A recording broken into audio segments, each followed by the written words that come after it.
தமிழ்நாட்டில் உடல் உறுப்பு தானம் செய்தோர் எண்ணிக்கை இந்த ஆண்டு புதிய உச்சத்தை தொட்டுள்ளது. கடந்த 6 மாதங்களில் மட்டும் உயிரிழந்த 167 பேரிடமிருந்து இதுவரை இல்லாத அளவில் 937 உறுப்புகள் தானமாக பெறப்பட்டுள்ளன. கடந்த 2008ஆம் ஆண்டு வெறும் 7 பேர் தானம் செய்த இந்த திட்டத்தில் படிப்படியாக விழிப்புணர்வு ஏற்பட்டு 2024ஆம் ஆண்டு 268 பேரும் 2025இல் 266 பேரும் உறுப்பு தானம் செய்தனர். இதுவரை மொத்தம் 2490 நபர்களிடமிருந்து 14,533 உடல் உறுப்புகள் தானமாக பெறப்பட்டு மறுவாழ்வு அளிக்கப்பட்டிருக்கிறது. ஒசூர் கெலவரப்பள்ளி அணைக்கு நீர்வரத்து 1057 கனஅடியாக நீடிக்கும் நிலையில் அணையிலிருந்து வெளியேறும் உபரி நீரில் குவியலாக நச்சு நுரை பொங்கிச் செல்கிறது. ரசாயன கலப்புகள் காரணமாக மழையில்லாத காலங்களிலும் ஆற்றில் நீருக்கு பதிலாக நுரை மட்டுமே காட்சியளிப்பதால் விவசாயிகள் கவலையடைந்துள்ளனர். இப்பிரச்சினைக்கு நிரந்தர தீர்வு காண கோரிக்கை விடுத்துள்ளனர்.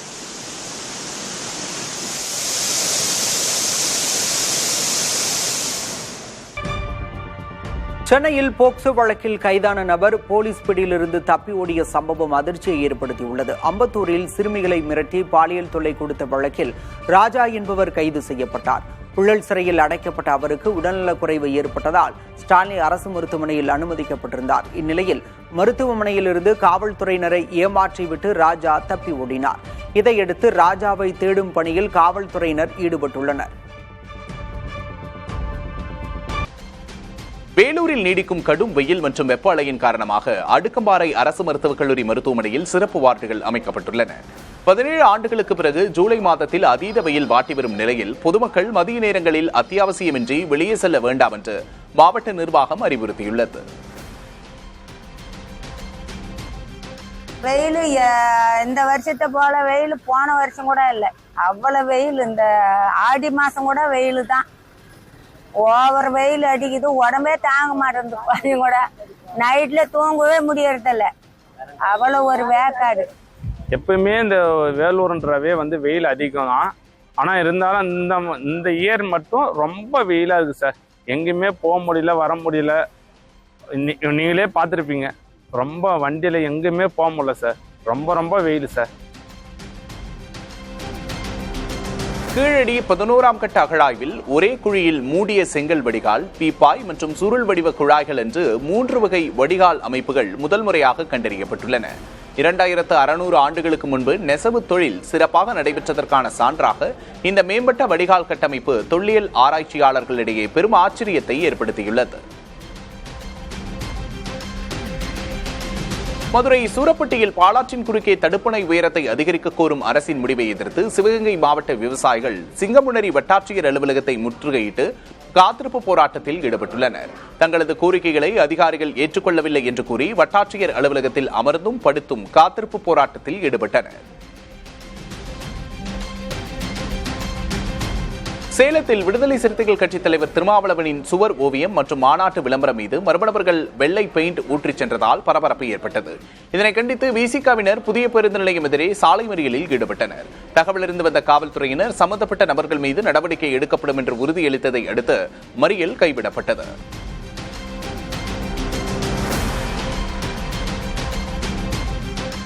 திருவாரூர் மாவட்டம் கோட்டூர் அருகே 10,000 ஏக்கர் விவசாய நிலங்களுக்கு ஆதாரமாக விளங்கிய தடுப்பணை சேதமான நிலையில் தற்போது அதனை இடித்துவிட்டு புதிய தடுப்பணை கட்டும் பணிகள் தொடங்கப்பட்டுள்ளன. மழைக்காலங்களில் தண்ணீரை தேக்கவும் வடிய வைக்கவும் முடியாமல் விவசாயிகள் தவித்து வருவது குறித்து புதிய தலைமுறை செய்தி வெளியிட்ட நிலையில் தற்போது மாவட்ட நிர்வாகம் நடவடிக்கை மேற்கொண்டுள்ளது. பாஜகவை எதிர்க்கும் வரை திமுக நமக்கு நட்பு சக்தி என விசிக தலைவர் திருமாவளவன் தெரிவித்துள்ளார். திருச்சியில் நடைபெற்ற நிகழ்ச்சி ஒன்றில் பேசிய அவர், இந்தி திணிப்பிலிருந்து தமிழை காக்கவும் மாநில சுயாட்சி பெறவும் நமக்கு தேவையானது தமிழ் தேசியம் என தெரிவித்தார். சாதி ஒழிப்பின் மூலமே தேசிய இனத்தை பாதுகாக்க முடியும் என தெரிவித்த அவர், மதவெறி தேசியத்தை அனுமதிக்க கூடாது என வலியுறுத்தினார். சாதி ஒழிப்பதன் மூலம்தான் தமிழ் தேசியத்தையும் பாதுகாக்க முடியும். பாரதிய ஜனதா முன்மொழியக்கூடிய மதவெறி தேசியத்தை அனுமதிக்க கூடாது. மதவெறி தேசியம் பேசக்கூடிய அவர்கள் இந்தியாவை இந்துக்களின் தேசமாக அறிவிக்க வேண்டும் என்று துடிப்பவர்கள். லஞ்சம் வாங்கியதாக தாவேகவிலிருந்து நீக்கப்பட்ட மாம்பாக்கம் ஊராட்சி மன்ற தலைவரான வீரா என்ற வீராசாமியை போலீசார் கைது செய்தனர். ஒப்பந்ததாரர் நவீனிடம் 1,30,000 ரூபாய் மிரட்டி பணம் கேட்டதாக அளிக்கப்பட்ட புகாரின் பேரில் தாழம்பூர் போலீசார் வழக்கு பதிவு செய்திருந்தனர். இந்நிலையில் கைதான வீராசாமி திருப்போரூர் நீதிமன்றத்தில் ஆஜர்படுத்தப்பட்டு சிறையில் அடைக்கப்பட்டார்.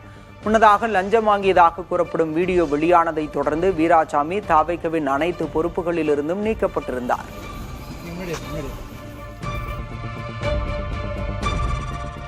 சென்னை மாநகராட்சி அதிகாரிகள் 6 பேரை பணியிடை நீக்கம் செய்து மாநகராட்சி ஆணையர் சமீரன் உத்தரவிட்டுள்ளார். லஞ்சம், வேலை வாங்கி தருவதாக ஏமாற்றுதல் மற்றும் பொது பணத்தை தவறாக பயன்படுத்துதல் ஆகிய புகார்களின் கீழ் மண்டல சுகாதார அதிகாரி தேவிகலா, மூத்த பூச்சியியல் வல்லுநர் சிவபொற்கொடி, உதவி செயற்பொறியாளர் ஆனந்தராவ், சாலை பணியாளர் பாஸ்கர் உள்ளிட்டோர் பணியிடை நீக்கம் செய்யப்பட்டுள்ளனர். அவர்கள் மீது குற்றவியல் நடவடிக்கை எடுப்பதற்கும் மாநகராட்சி ஆணையர் சமீரன் உத்தரவிட்டுள்ளார். ராமநாதபுரம் மாவட்டம் பரமக்குடி அருகே 1 மாத காலமாக நீடிக்கும் தொடர் மின்வெட்டை கண்டித்து பரலை கிராம மக்கள் மதுரை ராமநாதபுரம் 4 வழிச்சாலையில் போராட்டத்தில் ஈடுபட்டனர். அதிகாரிகள் போனை எடுக்காததால் ஆத்திரமடைந்த மக்கள் மறியலில் ஈடுபட்டனர். உரிய நடவடிக்கை எடுப்பதாக அதிகாரிகள் கூறியதை அடுத்து போராட்டம் கைவிடப்பட்டது.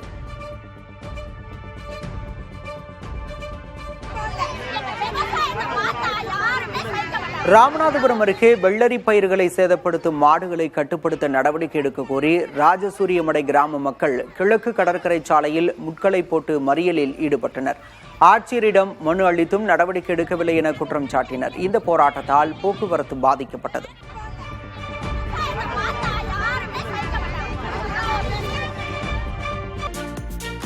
கிருஷ்ணகிரி மற்றும் தருமபுரி மாவட்டங்களில் நேற்று மாலை 7:52 மணி அளவில் 3.0 ரிக்டர் அளவில் லேசான நில அதிர்வு ஏற்பட்டது. பூமியின் 10 கிலோமீட்டர் ஆழத்தில் ஏற்பட்ட இந்த நில அதிர்வால் எந்தவித பாதிப்போ அசம்பாவிதமோ ஏற்படவில்லை என்றும், இது வழக்கமான இயற்கை நிகழ்வு என்பதால் பொதுமக்கள் யாரும் அச்சப்பட தேவையில்லை என்றும் மாவட்ட நிர்வாகம் தெரிவித்துள்ளது.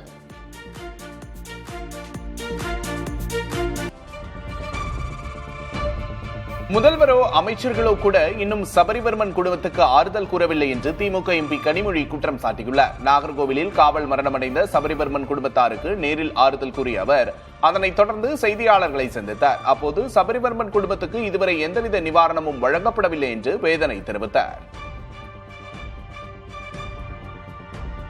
அவங்களுக்கு எந்த நிவாரணமும் இது வரைக்கும் அறிவிக்கப்படலை. அவங்க அரசு வேலை, அவங்களுடைய மனைவி படித்திருக்கிறார்கள், அவங்களுக்கு அரசு வேலை தரதா இல்லையா அப்படிங்கிறத கூட அரசு வாய் திறந்து இதுவரைக்கும் அரசு சார்பிலே ஒரு அமைச்சரும் முதலமைச்சர் உட்பட யாருமே வாய் திறந்து அந்த குடும்பத்திற்கு ஒரு ஆறுதல் வார்த்தை கூட சொல்லவில்லை. அப்படிங்கிறது நம்ப முடியாத ஒன்றாக இருக்கிறது. சிறை மரணங்கள் ஏற்றுக்கொள்ளக்கூடியது அல்ல என்று இந்திய கம்யூனிஸ்ட் கட்சியின் மாநில செயலாளர் வீரபாண்டியன் தெரிவித்துள்ளார். காரைக்குடியில் செய்தியாளர்களிடம் பேசிய வீரபாண்டியன் சிறை மரணம் குறித்து நீதி விசாரணைக்கு உத்தரவிட வேண்டும், பாதிக்கப்பட்டவர்களுக்கு நீதி வழங்க வேண்டும் என்று கூறினார்.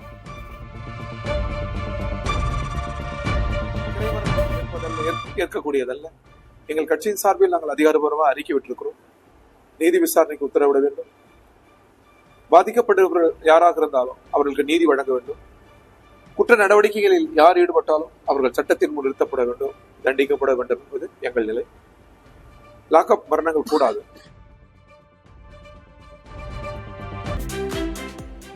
புதிய தலைமுறை செய்தி எதிரொலியாக திருச்செந்தூர் சுப்பிரமணிய சுவாமி கோயிலில் பக்தர்கள் தங்கும் விடுதிகளை மாவட்ட ஆட்சியர் பார்வையிட்டார். கடந்த பிப்ரவரியில் விடுதிகள் திறக்கப்பட்டும் இதுவரை பயன்பாட்டிற்கு கொண்டுவரப்படவில்லை. இது தொடர்பாக புதிய தலைமுறை செய்தி வெளியிட்டது. இதன் எதிரொலியாக தூத்துக்குடி மாவட்ட ஆட்சியர் விஷு மகாஜன் விடுதி அறைகளை பார்வையிட்டு ஆய்வு செய்தார். எனவே தங்கும் விடுதிகள் விரைவில் பக்தர்கள் பயன்பாட்டிற்கு வரும் என எதிர்பார்க்கப்படுகிறது.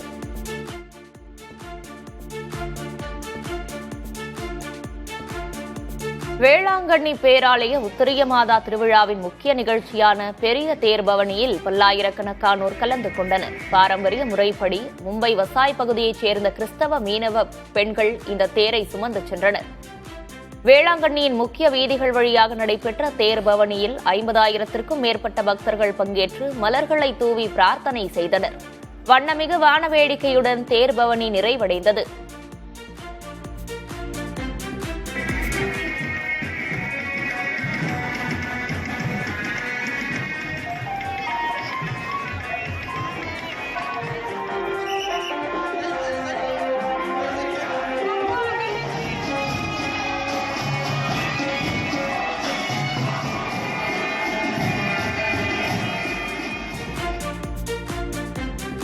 கடலூர் மாவட்டம் ஆதனூரில் அங்கன்வாடி குழந்தைகளுக்கான புரதச்சத்து மிட்டாய் சத்துமாவு தயாரிப்பு கூடத்தை மாவட்ட ஆட்சியர் ஆதித்யா செந்தில்குமார் நேரில் ஆய்வு செய்தார்.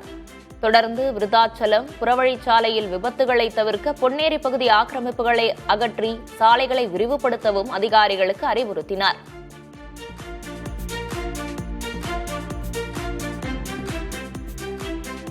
கன்னியாகுமரி மாவட்டம் மார்த்தாண்டத்தில் 225 கோடி ரூபாயில் கட்டப்பட்ட இரும்புத்தூண் மேம்பாலம் முறையான பராமரிப்பின்றி சேதமடையும் நிலையில் உள்ளதாக குற்றச்சாட்டு எழுந்துள்ளது. 8 ஆண்டுகளாக இரும்பு பாலம் பயன்பாட்டில் உள்ள நிலையில் முறையாக பராமரிக்கப்படவில்லை என கூறப்படுகிறது. இந்நிலையில் பாலத்தின் இரு புறங்களிலும் மண் தேங்கி செடி கொடிகள் மரங்கள் வளரத் தொடங்கியிருப்பது, மழைநீர் வடிகால் குழாய்கள் அடைப்பு, மழைக்காலங்களில் பாலத்தின் மேலிருந்து அருவி போல கொட்டும் தண்ணீர் என பாலத்தின் அவல காட்சிகளை புதிய தலைமுறை படம் பிடித்துள்ளது. இரும்பு தூண்கள் துருப்பிடித்து சேதமடையும் அபாயம் உள்ளதாகவும், கான்கிரீட் அமைப்புகளில் விரிசல் ஏற்படும் வாய்ப்பு உள்ளதாகவும் வாகன ஓட்டிகள் கவலை தெரிவிக்கின்றனர். இது தொடர்பாக தேசிய நெடுஞ்சாலைத்துறை அதிகாரியை தொடர்பு கொண்டு கேட்டபோது உடனடியாக மேம்பால பராமரிப்பு பணிகள் நடத்த உள்ளதாக தெரிவித்துள்ளனர். மதுரை சுற்றுவட்டச்சாலை பொதுமக்கள் பயன்பாட்டிற்காக திறக்கப்பட்டது. 1024.66 கோடி ரூபாய் மதிப்பில் 29.96 கிலோமீட்டருக்கு வாடிப்பட்டி தாமரைப்பட்டி இடையே இச்சாலை அமைக்கப்பட்டுள்ளது. இதில் 2 மேம்பாலங்கள், 4 பெரிய பாலங்கள், 29 சிறிய பாலங்கள் அடங்கும். மேலும் வனப்பகுதியில் ஒலி மாசுபாட்டை கட்டுப்படுத்த சத்த தடுப்புச் சுவரும் நிறுவப்பட்டுள்ளது. திண்டுக்கல், மதுரை மற்றும் திருச்சி மதுரை தேசிய நெடுஞ்சாலைகளை இந்த சுற்றுவட்டச்சாலை இணைக்கிறது. திண்டுக்கல், தேனி, சிவகங்கை, திருச்சி உள்ளிட்ட பகுதிகளுக்கு செல்லும் வாகனங்கள் மதுரை மாநகருக்குள் நுழையாமல் எளிதாக செல்ல முடியும். இதனால் மதுரை மாநகரில் போக்குவரத்து நெரிசல் கணிசமாக குறையும்.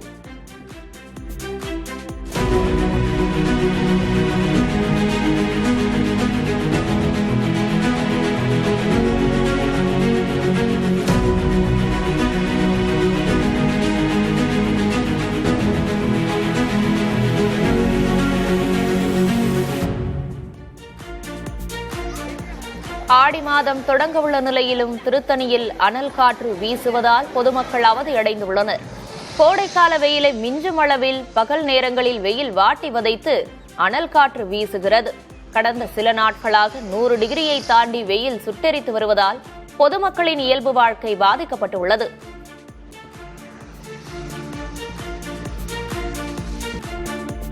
இந்தியாவின் மிகப்பெரிய அணுமின் நிலையமான தமிழகத்தின் கூடங்குளம் அணுமின் நிலையம் தொடர்பான முக்கியமான கோப்புகள் வேர்ல்ட் லீக்ஸ் என்ற இணையதள ஹேக்கர் குழுவால் கசியவிடப்பட்டுள்ளது. இதில் கூடங்குளம் அணுமின் நிலையத்தின் உட்கட்டமைப்பு வரைபடங்கள், உபகரணங்கள் மதிப்பீடு, சப்ளையர் விவரங்கள் மற்றும் காப்பீடு ஆவணங்கள் உள்ளிட்ட சுமார் 19,000க்கும் மேற்பட்ட முக்கிய கோப்புகள் கசிந்துள்ளன. கூடங்குளத்தின் ஒப்பந்ததாரர்களில் ஒருவரான அனில் அம்பானியின் ரிலையன்ஸ் குழுமம் தங்களின் 3ஆம் தரப்பு தரவு மையமான யோட்டா சர்வீஸில் இந்த கசிவு நடந்திருப்பதை ஒப்புக்கொண்டிருக்கிறது. இந்த ஆவணங்கள் 2016 முதல் 2025 வரையிலான காலகட்டத்தைச் சேர்ந்தவையாகும். கூடங்குளம் அணுமின் நிலைய தரவுகள் கசிவு விவகாரத்தில் தேசிய அணுசக்தி எதிர்ப்பு இயக்கங்களின் கூட்டமைப்பு கடும் எச்சரிக்கை விடுத்துள்ளது. இதுகுறித்து வெளியிடப்பட்டுள்ள அறிக்கையில் கசியவிடப்பட்டுள்ள ஆவணங்களால் அணுமின் நிலைய பாதுகாப்புக்கு தீவிர அச்சுறுத்தல் ஏற்படக்கூடும் என்று எச்சரித்துள்ளது.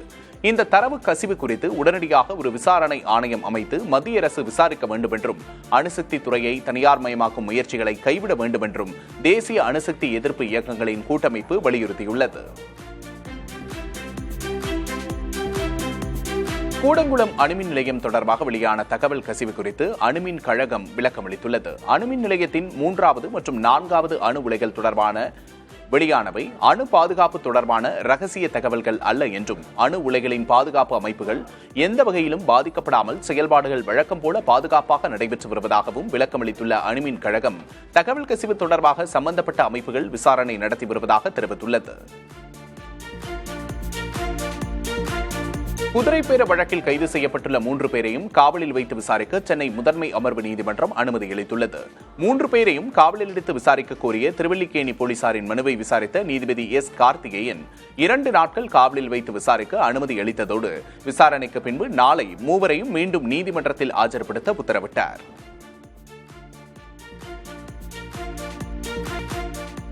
அரசு வேலைவாய்ப்பில் 3ஆம் பாலினத்தவர்களுக்கு தனி இடஒதுக்கீடு குறித்து விளக்கமளிக்க தமிழக அரசுக்கு சென்னை உயர்நீதிமன்றம் உத்தரவிட்டுள்ளது.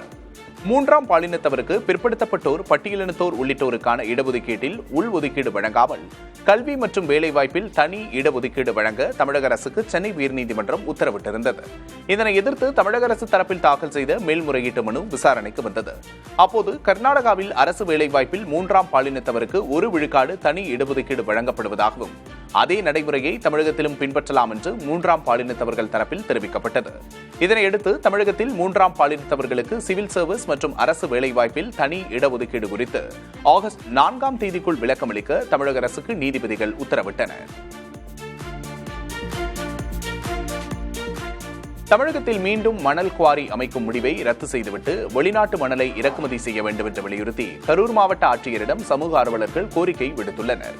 தமிழகத்தில் மூடப்பட்ட 5 மணல் குவாரிகளை மீண்டும் திறக்க எடுக்கப்பட்ட முடிவு என்பது காவிரி டெல்டாவை பாலைவனமாக்குவதோடு தமிழ்நாட்டு மக்களின் வாழ்வாதாரம் முழுக்க அழியும் நிலைக்கு தள்ளப்படும் என்று அவர்கள் குற்றம் சாட்டினர்.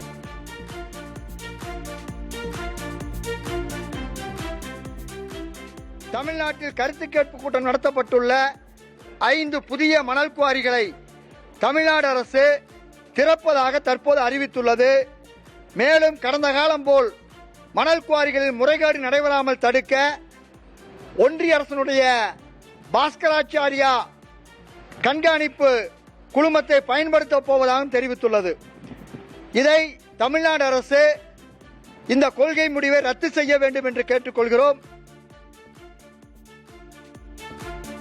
ராமநாதபுரம் மாவட்டம் திருவாடனை அருகே அரசூர், பாரூர் கிராமங்கள் வழியே செல்லும் தார் சாலை சீரமைக்கப்படாததால் பொதுமக்கள் அவதியடைந்துள்ளனர். சாலை மிகவும் மோசமாக இருப்பதால் அவசர தேவைக்கு ஆட்டோ போன்ற வாகனங்கள் கூட வர மறுப்பதாக அப்பகுதி பொதுமக்கள் வேதனை தெரிவிக்கின்றனர். இதுகுறித்து அதிகாரிகளிடம் கேட்டபோது கிராம மேம்பாட்டு சாலை திட்டத்தில் சாலையை சீரமைக்க அரசுக்கு பரிந்துரைக்கப்பட்டிருப்பதாக கூறினர்.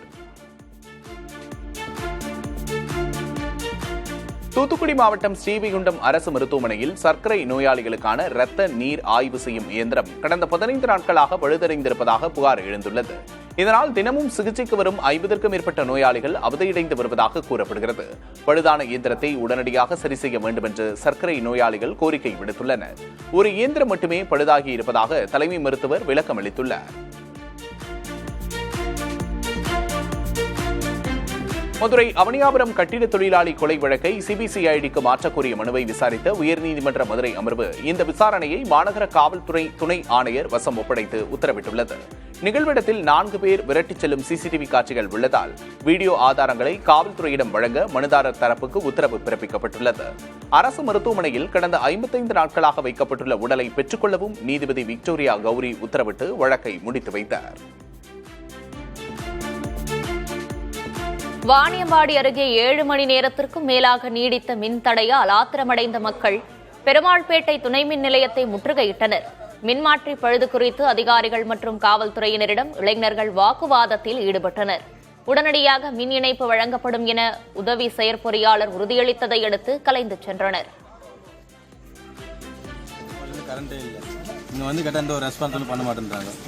எல்லாம் ரெடி பண்றாங்க, நீங்க போங்கன்னு தான் சொல்றாங்க. வேற எதுவும் ரெஸ்பான்ஸ் பண்ண மாட்டோம். குழந்தை குட்டியோட இருக்குது, யாரும் தூக்கம் இல்லாமல் நாங்களாம் ஒர்க் பண்ணிட்டு இப்போ தான் வந்தோம். எந்த ஒரு ரெஸ்பான்ஸிலும் பண்ண மாட்டேன்றாங்க. கேட்டால் அவங்க ரெடி பண்ணியிருக்காங்க, கிளாஸ் போகிற வந்துட்டாங்க, அங்கே வந்துட்டாங்க, இங்கே வந்துட்டாங்க சொல்கிறாங்க. ஆனால் இன்ன வரைக்கும் எதுவும் பண்ணலாம். திருவள்ளூர் மாவட்டம் கவரப்பேட்டை அருகே கீழ்முதலம்பேடு அங்கன்வாடி மையத்தில் மேற்கூரை பூச்சு பெயர்ந்து விழுந்தது. நல்வாய்ப்பாக குழந்தைகள் யாரும் இல்லாததால் பெரும் விபத்து தவிர்க்கப்பட்ட நிலையில் அங்கன்வாடி மையம் மூடப்பட்டது. இதுகுறித்து வட்டார வளர்ச்சி அலுவலகத்தினர் விசாரணை நடத்தி வருகின்றனர். ஸ்ரீரங்கம் ரங்கநாதர் கோவிலிலிருந்து திருப்பதி ஸ்ரீ வேங்கடமுடையானுக்கு வஸ்திர மரியாதை புறப்பட்டது. வரலாற்று சிறப்புமிக்க ஆன்மீக பிணைப்பை நினைவுகூரும் வகையில் 108 திவ்ய தேசங்களின் முதன்மையான ஸ்ரீரங்கத்திலிருந்து திருப்பதி வெங்கடேச பெருமாளுக்கும் ஆண்டுதோறும் வழங்கப்படும் வஸ்திர மரியாதை 21ஆம் ஆண்டாக புறப்பட்டது. ரங்கவிலாச மண்டபத்திலிருந்து மேளதாளங்கள் முழங்க கோவில் யானை ஆண்டாள் மீது பட்டு வஸ்திரங்கள், மாலைகள் மற்றும் மங்கள பொருட்கள் ஊர்வலமாக எடுத்து வரப்பட்டு திருப்பதிக்கு அனுப்பி வைக்கப்பட்டன. நெல்லை மாவட்டம் பனகுடி அருகே காமராஜர் பிறந்த நாளை முன்னிட்டு மாநில அளவிலான இளவட்டக்கல் தூக்கும் போட்டி நடைபெற்றது. இதில் பல்வேறு மாவட்டங்களைச் சேர்ந்த வீரர்கள் மற்றும் ஆண்களுக்கு இணையாக பெண்களும் பங்கேற்று அசத்தினர்.